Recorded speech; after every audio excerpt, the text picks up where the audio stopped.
Magandang gabi mga tagapakinig. Narito na naman tayo para sa isang kwento ng kababalaghan.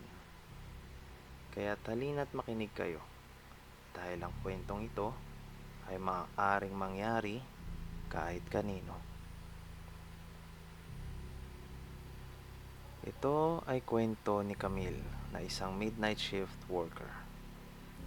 Si Camille ay isang trabahador sa isang kumpanya at ang oras ng pasok niya ay simula alas 5 ng hapon at makakauwi siya sa kanila ng alas 3 ng madaling araw. Nakagawian ni Camille na siya ay pinaghahandaan ng kanyang nanay ng maligamgam na gatas nung kanyang kabataan tuwing umaga bago siya pumasok sa eskwelahan, at hindi ito nagbago hanggang siya ay nakapagtapos ng pag-aaral at nakahanap ng trabaho.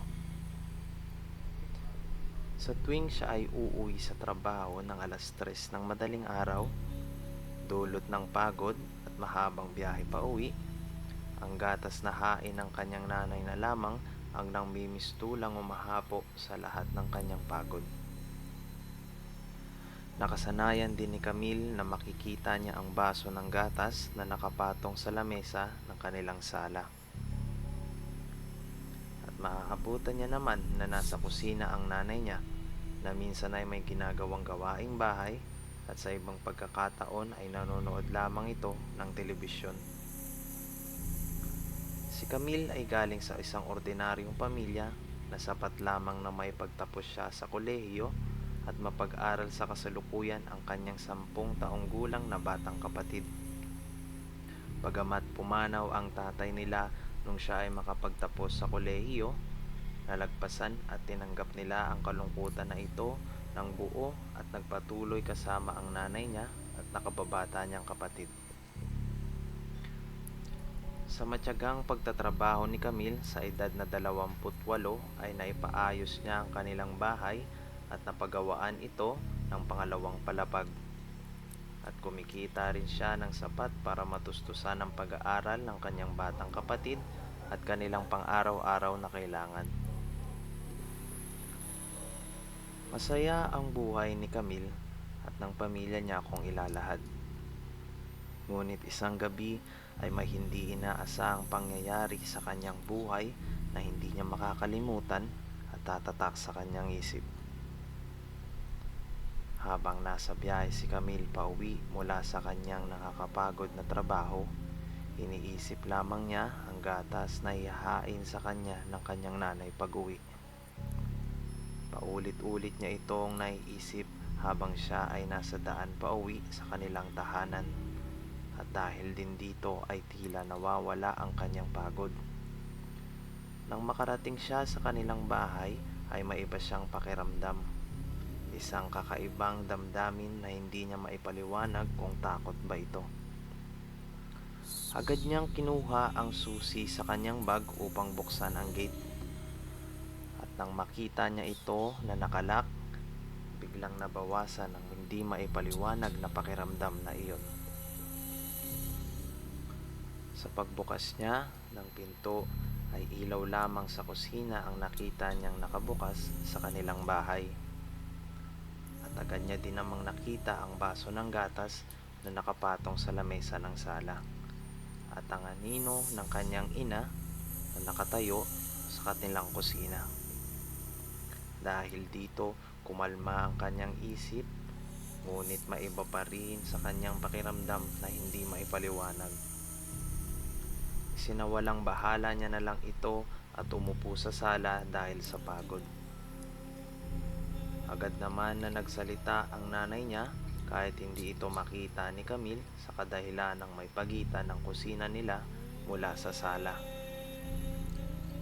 "Camille," ang sabi ng nanay niya. Sumagot agad si Camille, "Ma."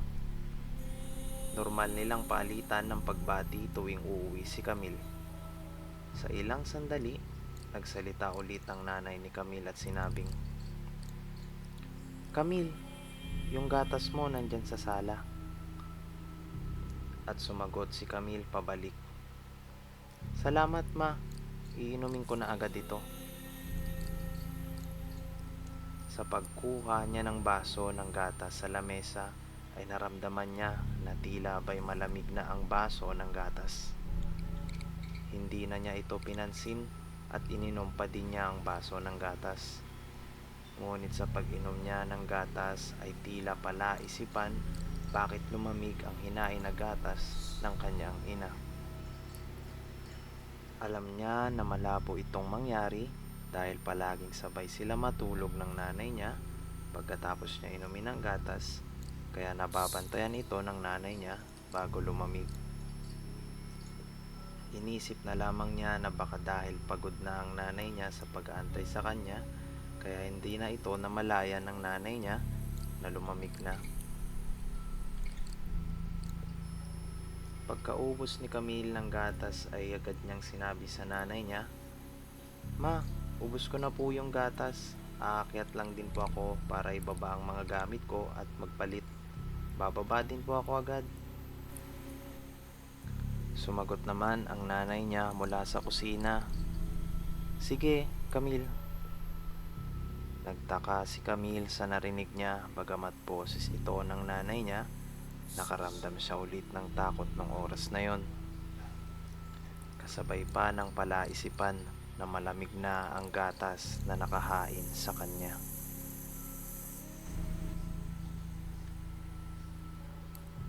Patuloy siyang umakyat sa pangalawang palapag ng bahay nila at agad siyang dumiretso sa kwarto niya para ilapag ang kanyang mga gamit at nagpalit na rin ng damit.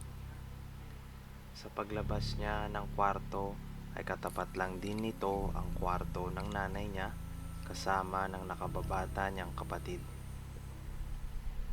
Napansin niya na nakabukas ang pintuan nito at inisip na baka umakyat na ang nanay niya para magpahinga at naiwang bukas ang pinto ng kanilang kwarto.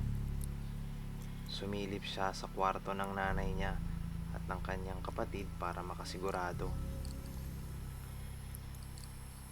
Dahan-dahan niyang binuksan ang pinto, bagamat patay ang ilaw ng kwarto ay naaaninag niya ang kanyang kapatid at nanay na mahimbing na ang tulog. Gumaan ang pakiramdam niya nang makita ito. Ngunit di pa rin mawala sa isip niya ang mga nangyayari. Dahan-dahan niyang sinasara ang pinto ng kwarto nang bigla niyang narinig ang boses ng nanay niya na tumatawag sa kanya, "Camille." Bigla siyang kinilabutan sa narinig niya. Alam niyang malapit lang siya sa kwarto ng kanyang nanay, ngunit ang boses na tumawag sa kanya ay nagmula sa hagdan sa unang palapag ng kanilang bahay.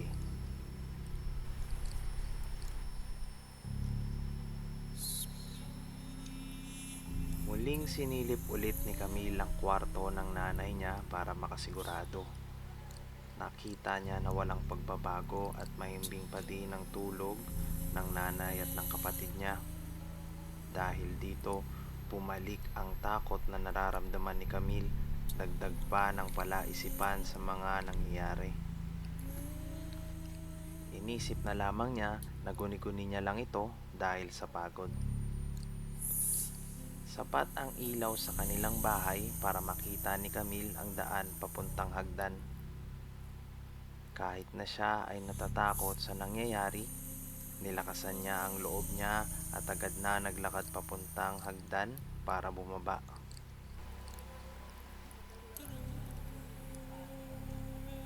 Sa kalagitnaan ng pagbaba niya ng hagdan, ay narinig niya ulit ang boses ng kanyang nanay.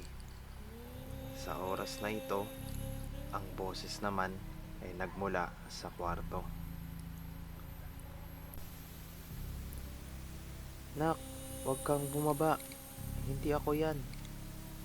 Boses ng nanay niya na nakasilip sa maliit na uwang ng pinto ng kanilang kwarto. Dahil dito, mas lalong lumalim ang takot na nararamdaman niya. Sa puntong ito din ay tanaw niya na ang kusina kung saan ito lamang ang may ilaw sa unang palapag ng bahay nila. May nakikita din siyang anino sa may kusina na mas lalong nagpalakas ng tibok ng puso niya. Takot man at hindi makagalaw dahil naguguluhan, pinili ni Camille na ipagpatuloy ang pagbaba ng hagdan. Nanlaki ang mata ni Camille sa kanyang nakita. Sa kusina ay may nakatayong babae. Hindi ito gumagalaw at nakangiti lang sa kanya.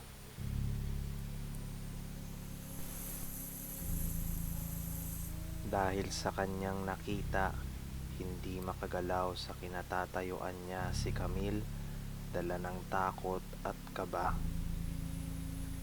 Wala siyang ibang magawa kundi titigan ang babaeng tila hugis at kamuka ng nanay niya. Sa kaganapang ito, kahit takot, naisip niya na aakyat siya muli sa kwarto ng nanay niya para makasigurado, ngunit sa isang iglap, nagsalita ang imaheng kamuka ng nanay niya.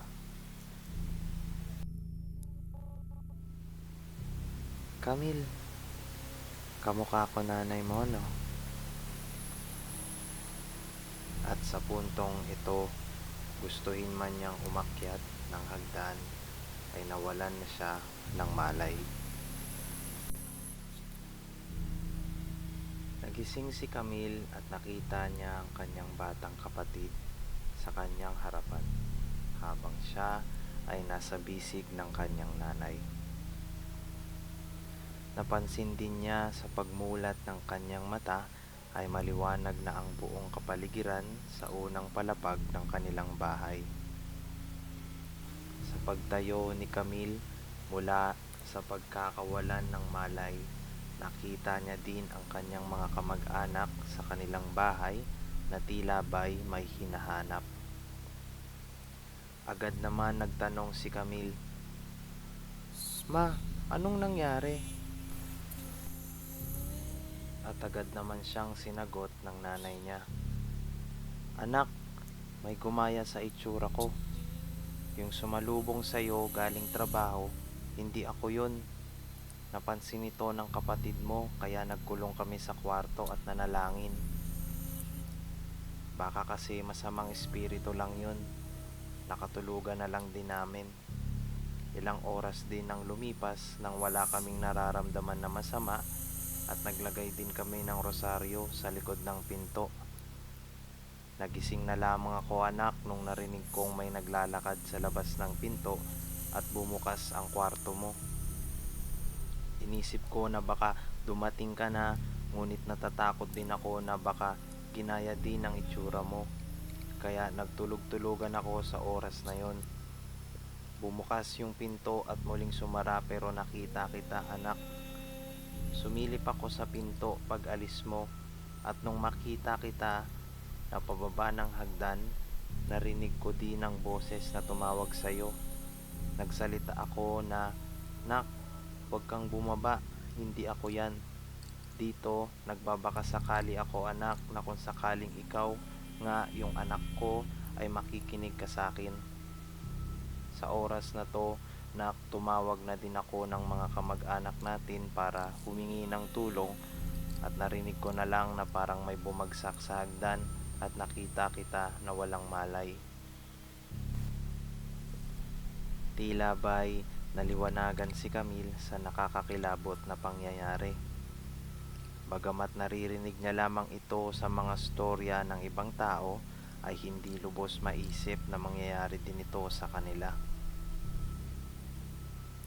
Agad naman niyang sinundan ng tanong ang kanyang nanay, nasaan na po yung nanggagaya sa anyo ninyo, ma?" Sumagot naman ang kanyang nanay, "Umalis na, anak. Pagbaba ko sa hagdan para kunin ka nung nahimatay ka ay wala akong nakita dito sa baba.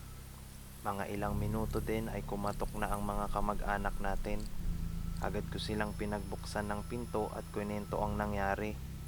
Nilibot naman nila ang bahay at wala silang nakita." Sa puntong ito, nakahinga ng maluwag si Camille. Kinabukasan ay pinabless din nila muli ang kanilang bahay at sa kasalukuyan sila ay sinasamahan ng iba nilang kamag-anak ng mga ilang araw para bantayan sila. Sa tagpong ito, hindi mawala sa isip ni Camille ang mga nangyari, ngunit napanatag na ang loob niya dahil kasama pa din niya ang nanay at ang kapatid niya.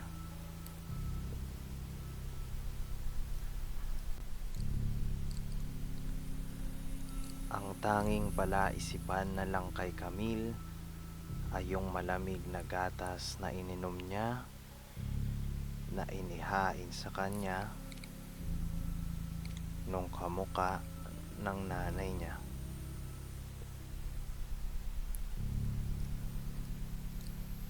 Dito nagtatapos ang istorya ng kababalaghan na ito.